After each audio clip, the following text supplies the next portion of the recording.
हितोपदेश अध्याय 1 दाऊदଙ୍କ पुत्र इस्राएलର राजा सलोमोनଙ୍କ हितोपदेश। ज्ञान ଓ ଉପଦେଶ ବୁଝିବାକୁ, ଜ୍ଞାନଜନକ ବାକ୍ୟ ବିବେଚନା କରିବାକୁ, ସୁଆଚରଣ, ସାଧୁତା ଓ ସୁବିବେଚନା ଏବଂ ନ୍ୟାୟ ବିଷୟରେ ଉପଦେଶ ଗ୍ରହଣ କରିବାକୁ, ସରଳ ଲୋକଙ୍କୁ ସତର୍କତା ଓ ଯୁବାଲୋକକୁ ବିଦ୍ୟା ଓ ପରିଣାମଦର୍ଶିତା ଦେବାକୁ, ଯେପରି ଜ୍ଞାନବାନ ଲୋକ ତାହା ଶୁଣି ପାଣ୍ଡିତ୍ୟରେ ବୃଦ୍ଧି ପାଇବ ଏବଂ ବୁଦ୍ଧିମାନ ଲୋକ ହିତଜନକ ପରାମର୍ଶ ପ୍ରାପ୍ତ ହେବ।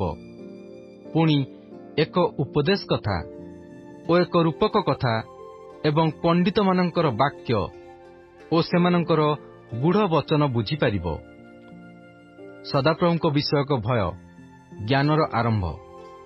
ମାତ୍ର ନିର୍ବୋଧ ଲୋକେ ଜ୍ଞାନ ଓ ଉପଦେଶ ତୁଚ୍ଛ ବୋଧ କରନ୍ତି। ହେ ମୋହର ପୁତ୍ର, ତୁମ୍ଭ ପିତାର ଉପଦେଶ ଶୁଣ ଓ ତୁମ୍ଭ ମାତାର ଆଦେଶ ପରିତ୍ୟାଗ କର ନାହିଁ, ଯେହେତୁ ତାହା ତୁମ୍ଭର ଅନୁଗ୍ରହଜନକ ଶିରଭୂଷଣ ଓ ଗଳଦେଶର ହାରସ୍ୱରୂପ ହେବ। ହେ ମୋହର ପୁତ୍ର, ପାପୀଗଣ ତୁମ୍ଭକୁ ଫୁସୁଲାଇଲେ ତୁମ୍ଭେ ସମ୍ମତ ହୁଅ ନାହିଁ।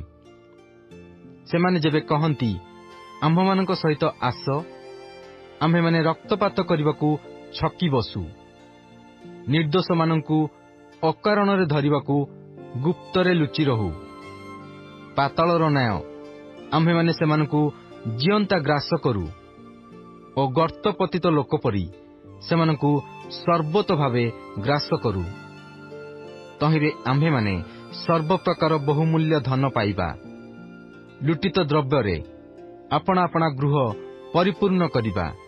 ତୁମ୍ଭେ ଆମ୍ଭମାନଙ୍କ ମଧ୍ୟରେ ଅଂଶୀ ହେବ, ଆମ୍ଭ ସମସ୍ତଙ୍କର ଏକ ତୋଡ଼ା ହେବ। ହେ ମୋହର ପୁତ୍ର, ତୁମ୍ଭେ ସେମାନଙ୍କ ସଙ୍ଗେ ସେହି ପଥରେ ଚାଲ ନାହିଁ, ସେମାନଙ୍କ ପଥରୁ ଆପଣା ପାଦ ଅଟକାଅ, ଯେହେତୁ ସେମାନଙ୍କ ଚରଣ କୁକ୍ରିୟା କରିବାକୁ ଦୌଡ଼ଇ ଓ ରକ୍ତପାତ କରିବାକୁ ଶୀଘ୍ର ଧାଇଁଯାଏ। କୌଣସି ପକ୍ଷୀର ଆଖି ଆଗରେ ଜାଲ ପାତିବା ନିତାନ୍ତ ବ୍ୟର୍ଥ ହୁଏ। ସେମାନେ ନିଜ ନିଜର ରକ୍ତପାତ କରିବାକୁ ଛକି ବସନ୍ତି ଓ ଆପଣାମାନଙ୍କ ପ୍ରାଣକୁ ଧରିବା ପାଇଁ ଗୁପ୍ତରେ ଲୁଚି ରହନ୍ତି। ସମସ୍ତ ଧନଲୋଭୀର ଗତି ଏହି, ତାହା ଧନର ଅଧିକାରୀମାନଙ୍କର ପ୍ରାଣନାଶ କରଇ, ଜ୍ଞାନ ରାସ୍ତାରେ ଉଚ୍ଚେଇ ସ୍ୱରରେ ଡାକଇ, ସେ ଛକ ସ୍ଥାନମାନଙ୍କରେ ଆପଣା ରବ ଶୁଣାଏ, ସେ ଲୋକମାନଙ୍କର ପ୍ରଧାନ ସ୍ଥାନରେ ଡାକଇ, ନଗର ଦ୍ୱାରର ପ୍ରବେଶ ସ୍ଥାନରେ ଓ ନଗର ମଧ୍ୟରେ ଆପଣା ବାକ୍ୟ ଉଚ୍ଚାରଣ କରି କହଇ, ହେ ନିର୍ବୋଧ ଲୋକମାନେ, କେତେକାଳ ମୂର୍ଖତାକୁ ଭଲ ପାଇବ? ହେ ନିନ୍ଦକମାନେ, ଆଉ କେତେକାଳ ନିନ୍ଦାରେ ସନ୍ତୁଷ୍ଟ ଥିବ? ହେ ମୂର୍ଖମାନେ, ଆଉ କେତେକାଳ ବିଦ୍ୟାକୁ ଘୃଣା କରିବ? ମୋ ଅନୁଯୋଗରେ ମନ ଫେରାଅ। ଦେଖ, ମୁଁ ତୁମ୍ଭମାନଙ୍କ ଉପରେ ଆପଣା ଆତ୍ମା ଢାଳିଦେବି। ମୁଁ ଆପଣା ବାକ୍ୟ ସବୁ ତୁମ୍ଭମାନଙ୍କୁ ଜଣାଇବି। ଯେହେତୁ ମୁଁ ଡାକିଲି, ପୁଣି ତୁମେମାନେ ନାସ୍ତି କଲ, ମୁଁ ହସ୍ତ ବିସ୍ତାର କଲି, କେହି ମାନ୍ୟ କଲା ନାହିଁ। ମାତ୍ର ତୁମ୍ଭେମାନେ ମୋହର ସମସ୍ତ ମନ୍ତ୍ରଣା ତୁଚ୍ଛ ଜ୍ଞାନ କଲ, ପୁଣି ମୋହର କୌଣସି ଅନୁଯୋଗକୁ ଚାହିଁଲ ନାହିଁ। ଏହେତୁ ମୁଁ ମଧ୍ୟ ତୁମ୍ଭମାନଙ୍କ ବିପଦ ବେଳେ ହସିବି। ତୁମ୍ଭମାନଙ୍କର ଆଶଙ୍କା ଉପସ୍ଥିତ ହେବା ସମୟରେ ମୁଁ ପରିହାସ କରିବି।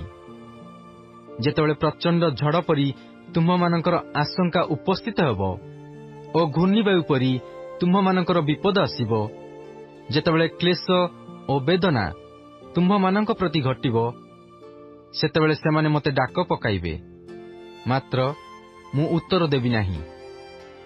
ସେମାନେ ଅତି ଯତ୍ନରେ ମୋହର ଅନ୍ୱେଷଣ କରିବେ, ମାତ୍ର ମୋହର ଉଦ୍ଦେଶ୍ୟ ପାଇବେ ନାହିଁ, କାରଣ ସେମାନେ ବିଦ୍ୟାକୁ ଘୃଣା କଲେ ଓ ସଦାପ୍ରଭୁ ବିଷୟକ ଭୟ ମନୋନୀତ କଲେ ନାହିଁ। ସେମାନେ ମୋହର କୌଣସି ମନ୍ତ୍ରଣା ଗ୍ରହଣ କଲେ ନାହିଁ ଓ ମୋହର ସମସ୍ତ ଅନୁଯୋଗ ହେୟ ଜ୍ଞାନ କଲେ। ତେଣୁକରି ସେମାନେ ଆପଣା ଆପଣା କର୍ମର ପ୍ରତିଫଳ ଭୁଞ୍ଜିବେ ଓ ଆପଣା ଆପଣା କୁପରାମର୍ଶର ସମ୍ପୂର୍ଣ୍ଣ ଫଳ ଭୋଗ କରିବେ। ହଁ, ନିର୍ବୋଧମାନଙ୍କର ବିପଦଗମନ ସେମାନଙ୍କୁ ବିନାଶ କରିବ ଓ ଅଜ୍ଞାନମାନଙ୍କର ସୌଭାଗ୍ୟ ସେମାନଙ୍କୁ ସଂହାର କରିବ। ମାତ୍ର ଯେଉଁ ଲୋକ ମୋହର କଥା ଶୁଣଇ ସେ ନିରାପଦରେ ବାସ କରିବ ଓ ଅମଙ୍ଗଳର ଆଶଙ୍କା ବିନା ବିଶ୍ରାମ ପାଇବ।